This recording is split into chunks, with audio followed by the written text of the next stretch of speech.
Okey, nama saya Puan Juliusriani binti Kamali. Saya Muhammad Radhi Adi Ahmad. Okay, kami membina rumah di tapak Lestari Jaya.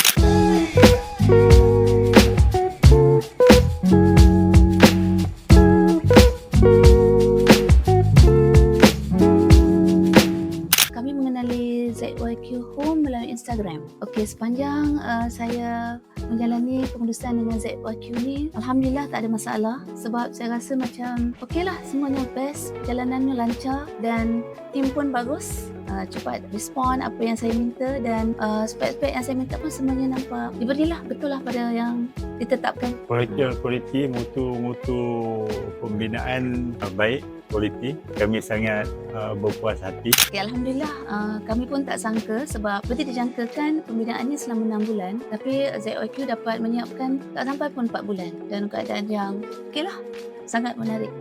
Sesiapa yang ingin membina rumah untuk keluarga, maka pilihan yang terbaik ialah ZYQ. ZYQ. Terbaik.